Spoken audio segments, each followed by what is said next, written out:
Ibu, mules nggak? Nggak mules. Bu, ini kayaknya kontraksi ya. Yang menyakitkan adalah ketika kontraksi itu terjadi tapi pembukaannya lama. Dan itu banyak faktor yang bisa menyebabkan seperti itu. Biasanya ketika kita berjalan, itu kayak kita berasa bawa batu, bener? Itu jalan aja aku kayak berasa itu ada batu ya.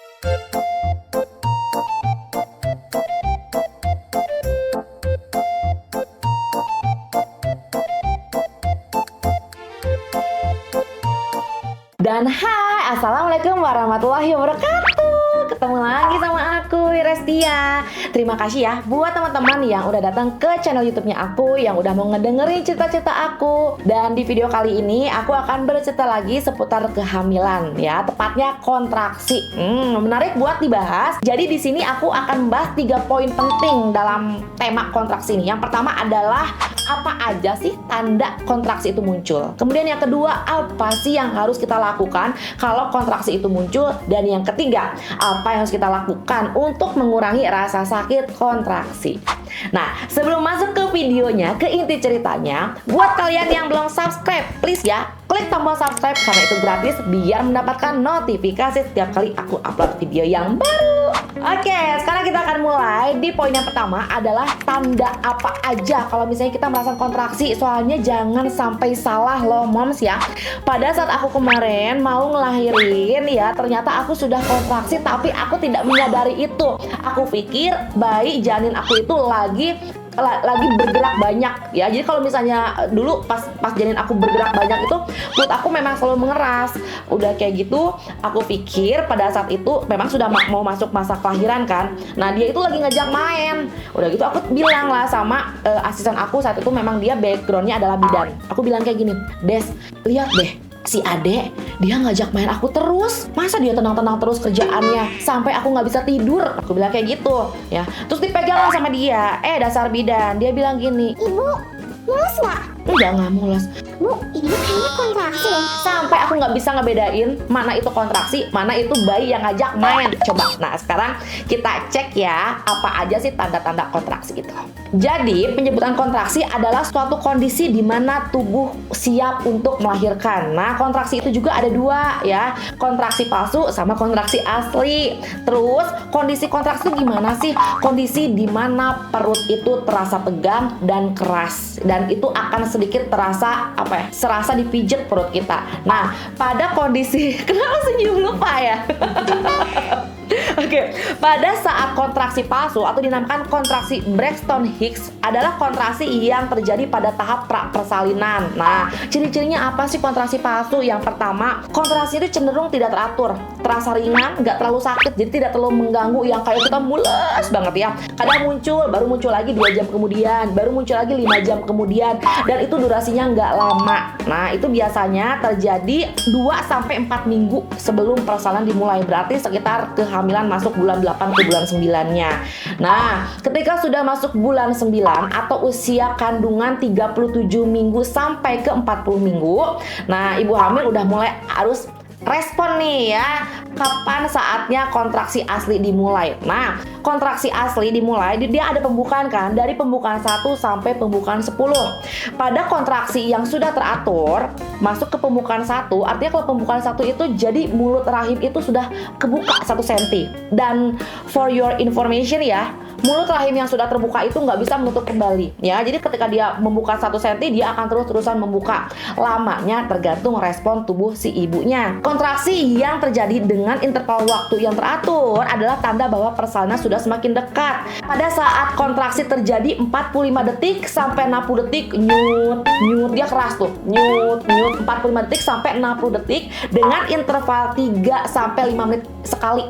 Ya, jadi misalnya 45 detik sampai 60 detik kontraksi tuh. Nanti 5 menit kemudian baru kontraksi lagi. Nah, itu sebenarnya sudah memasuki pembukaan 1, 2, 3. Ketika sudah masuk ke pembukaan 3, artinya mulut rahim sudah terbuka 3 cm, maka akan masuk ke tahap transisi di mana serviks itu akan melebar ya sampai ke 5, 6, 7 sampai ke 10 cm, dan bisa 10 cm namanya udah pembukaan 10, bayi siap untuk dikeluarkan, ibunya saatnya mengejar. Nah, di saat inilah yang katanya itu sangat menyakitkan. Kenapa katanya? Karena kemarin memang aku cuma sampai pembukaan 3 dan akhirnya sesar. Pola kontraksi itu akan berubah jadi lebih lama lagi lagi nih ya, yang awalnya cuma 45 detik sampai 60 detik sekarang bertambah 1-2 menit kontraksinya, karena dia akan berusaha menekan si bayi untuk berusaha keluar dari perut ibunya, dan itu dikasih jedanya cuma setengah menit aja sampai 1 menit.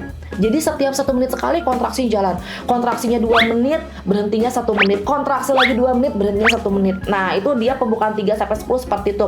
Yang menyakitkan adalah ketika kontraksi itu terjadi tapi pembukaannya lama. Dan itu banyak faktor yang bisa menyebabkan seperti itu. Nanti akan diceritakan lagi ya untuk lebih jelasnya di kontraksi teratur itu apa yang harus dilakukan. Nah, ini ada lagi salah satu ciri di mana kita sudah mulai kontraksi. Yang pertama ada rasa tekanan di panggul. Ya, karena kan bayi akan berusaha untuk mencari jalan keluar sehingga dia akan menekan panggul kita dan akan membuat nyeri di bawah punggung bagian bawah.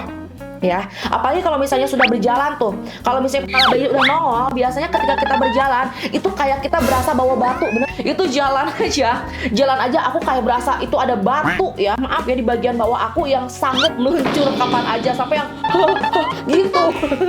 Ya, jadi rasa tekanan di panggul dan nyeri di punggung bawah itu tingkat kesakitan itu berbeda-beda di setiap ibu hamil. Terus terjadi pendarahan ya, pendarahan itu atau sebenarnya itu adalah proses pelepasan lendirnya.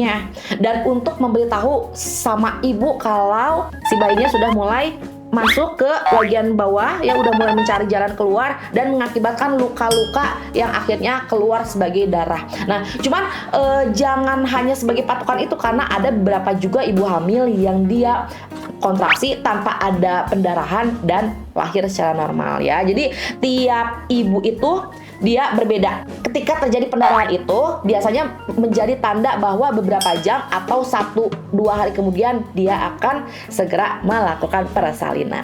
Terus pada saat kontraksi apa yang harus kita lakukan ya? Jadi penting untuk diingat ya bahwa setiap wanita itu memiliki proses kehamilan yang berbeda. Jadi kalau misalnya lagi kontraksi ya atau tanda-tanda lain yang membuat kita khawatir, jangan segan-segan untuk menghubungi pihak dokter atau rumah sakit untuk memastikan apakah ini memang harus kita siap-siap pergi ke rumah sakit atau enggak ya. Terus kalau misalnya udah mulai kontraksi, apalagi nih untuk hamil anak pertama, nggak boleh panik ya, nggak boleh panik. Jadi ini adalah langkah-langkah yang harus kita lakukan pada saat sudah mulai terjadi kontraksi secara rutin ya.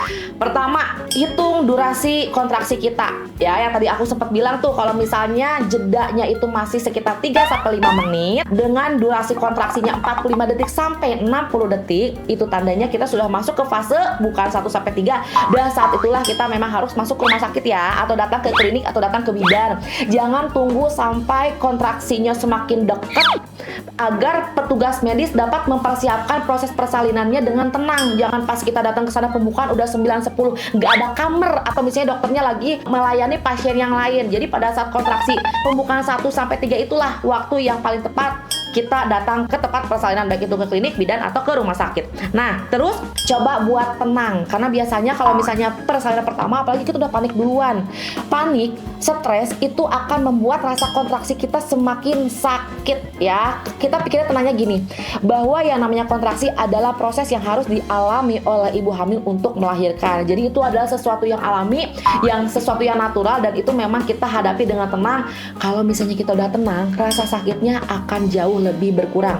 Atur nafas sebaik-baiknya. Kayak misalnya kita makin panik, kita akan lebih sering menghabiskan oksigen yang akan membuat otak kita kekurangan oksigen. Itu malah jadi pusing, mual. Itu banyak banget faktor kalau misalnya kita sudah kekurangan oksigen yang diakibatkan oleh panik. Terus kalau misalnya kita mau pergi ke tempat dokternya, belum ada orang, usahain istirahat dulu dengan posisi senyaman mungkin ya. Jangan telentang, jangan tengkurap, dibaringin ke sebelah kiri, karena kontraksi ini tidak terlalu terasa sakit kalau posisi ibu hamilnya dalam keadaan berbaring ke kiri tapi nggak benar-benar full baringan ya. Itu senyaman mungkin, tunggu sampai orang terdekat datang dan siap untuk mengantarkan kita ke rumah sakit. Nah, siapkan tas persalinan. Itu selalu dikatakan oleh orang-orang, jangan dadakan bawa tas persalinan. Malah kalau dulu sih pas usia 8 bulanan itu aku udah masukin apa aja yang harus aku bawa ketika nanti datang ke rumah sakit. Jadi kalau misalnya tiba-tiba udah sakit ya, padahal belum HPL misalnya, ya udah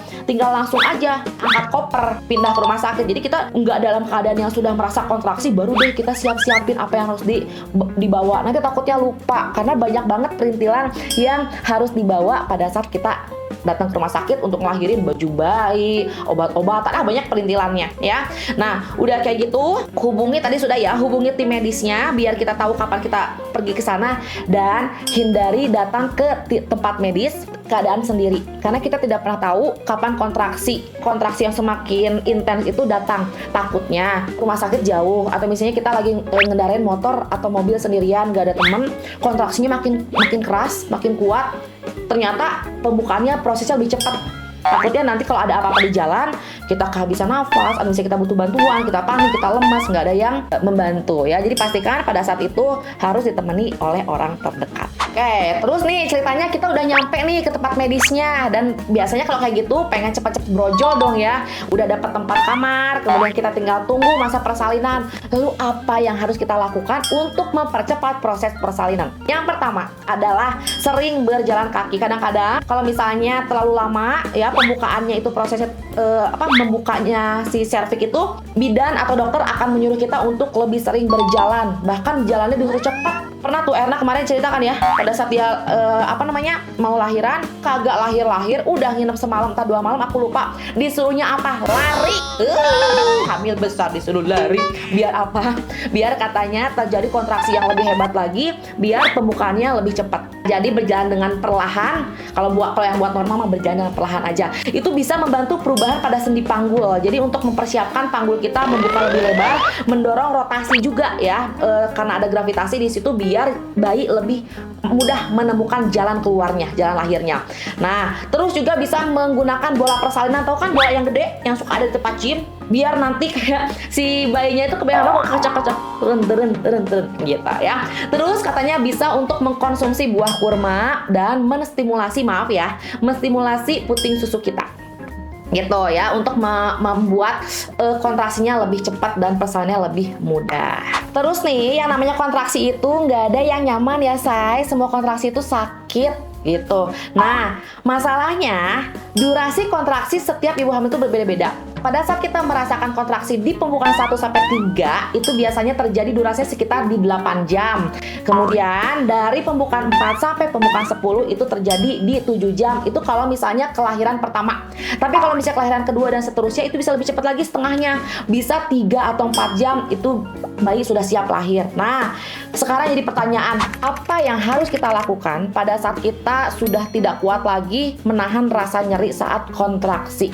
Yang pertama adalah mengompres bagian perut kita dengan air hangat, atau kalau misalnya ibunya masih sanggup nih dan ada tempatnya yang mumpuni, bisa berendam air hangat. Karena dengan membuat badan kita rileks, rasa sakit kontraksi kita akan jauh lebih berkurang. Makanya orang-orang kan banyak yang ingin mengurangi rasa sakit melahirkan itu dengan melahirkan di airnya air hangat. Kenapa? Karena ketika kita masuk ke kolam air hangat, tubuh ibunya lebih rileks, kontraksinya juga dia tidak terlalu berasa, sehingga ibunya memiliki energi yang jauh lebih besar untuk mengejan. Kalau misalnya di darat gitu ya, beratnya di atas kasur, itu kan energi ibu tuh terkuras juga untuk menahan rasa sakit kontraksi. Sisanya baru dipakai buat mengejan. Nah, kelahiran di dalam air itu bisa membuat ibunya lebih bertenaga, lebih rileks, agar bisa menjalani proses lahiran alami dengan lebih kuat. Nah, oke. Terus juga kita bisa menonton atau membuat bunyi-bunyian yang membuat perhatian ibu hamil itu teralih. Jadi, pada saat kita merasakan kontraksi, memang ini secara teori kelihatan gampang, tapi memang sulit dilakukan. Cuman buat orang-orang sekitarnya ini nih yang membuat posisi ibu hamil itu senyaman mungkin ya. Karena kalau misalnya kita terlalu fokus sama kesakitannya, pasti akan terasa capek. Jadi, gimana caranya ibu hamil mengalihkan perhatiannya? Bisa mendengarkan musik atau baca sholawat atau mendengarkan murotal. Nah, udah kayak gitu, ubah posisinya jauh lebih nyaman. Gimana sih caranya dinyaman-nyamanin? Apakah kakinya dikeatasin pakai bantal gitu?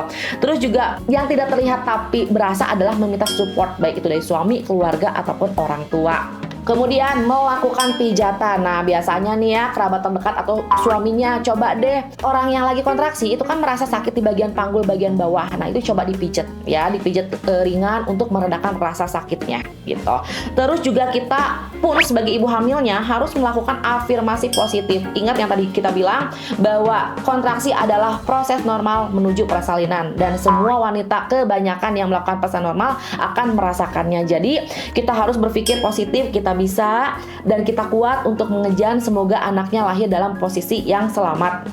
Karena ingat ya, pada proses persalinan normal itu bukan hanya ibunya aja yang berjuang. Pada saat kita memutuskan untuk melakukan persalinan normal, sebenarnya bayi juga belum keluar masuk ke dunia, dia sudah berjuang hidup dan mati untuk berusaha mengeluarkan dirinya dari perut ibunya. Ketika kita kontraksi, itu badan bayi kan benar-benar dipijat-pijat kan.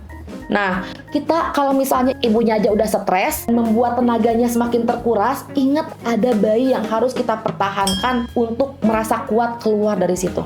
Nggak cuma kita yang berjuang, tapi anak kita juga berjuang. Jadi, bikin afirmasi positif agar kolaborasi ibu dan anaknya berjuang bersama, biar lahirannya sehat ya. Terus yang terakhir adalah pikirkan hal-hal yang menyenangkan. Sebenarnya hampir sama sih dengan afirmasi positif ya. Kalau afirmasi positif lebih ke kayak ayo nak, kita bisa, kita berjuang bersama ya. Kita pasti bisa, kamu akan lahir dengan selamat. Untuk pikiran yang menyenangkan itu lebih biar kitanya juga rileks. Pikirkan bagaimana rasa senangnya ketika bayi kita sudah berada di tangan kita dalam keadaan sehat. Bagaimana rasanya menyenangkan kita memiliki anak pada akhirnya. Jadi itu yang membuat perhatian ibu terhadap rasa sakit teralihkan kepada kondisi-kondisi atau bayangan yang menyenangkan.